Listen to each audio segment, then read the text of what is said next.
Hello and welcome to another video of a figure a day where I'm opening up one Star Wars action figure each and every day.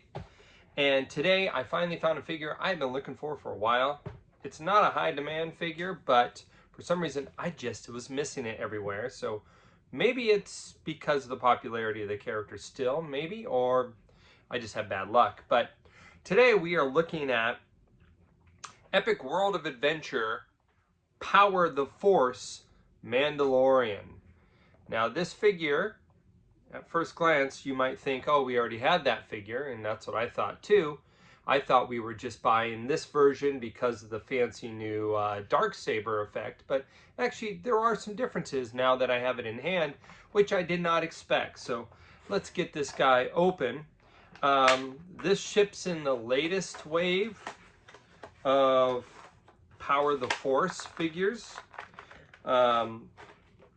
This line has all sorts of, well, I guess Power the Force here, you could see they have translucent pieces in a lot of their stuff and new fancy accessories.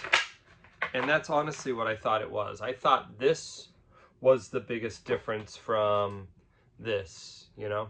And of course, I'm not crazy to buy this again because of this, but that's not the only difference. Now, they do have the same blaster. I could take a look here. You know, the Mando is going to have this blaster, and it's the exact same one as this one. So you can see here. But the figure itself, as I've just learned by looking at this, I found this at a Target today. If you'll notice, they've re-sculpted this whole belt and sash. So these are completely different from this. Now, is the base mold the same? Let's see. It is not, because you'll see that they have sculpted in a holster. Let's move your hand out of the way.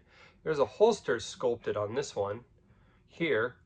They've decided to make this holster part of the belt system, and there is no holster sculpt underneath it. So the leg sculpts are different. As for the chest sculpts, they appear, and the arms, oh no, the arms are different as well, because this is a 5 POA, because that arm has no articulation, whereas this one does have articulation. And the same thing with the legs. So the legs have that added articulation as well. Now this figure, which I just discovered, is more articulated, of course, and it's got that effect here, which this one does not. But this is the same figure that comes with this one, just this one has the different paint elements. So this more articulated Mandalorian, I honestly thought at first we were buying it just for the saber, but now I'm happy to find out it is a new sculpt. I think it might reuse the chest and the head, but everything else seems to be brand new for this release. Let me get his gun out here. Oh, there's no tape on it. Okay. Now, I'm a fan of this line because it makes figures playable again, and I think that needs to be the case. And it's got a lower price point, which I think also needs to be important for continuing the theme, the line. The theme, though, of this line is Power of the Force.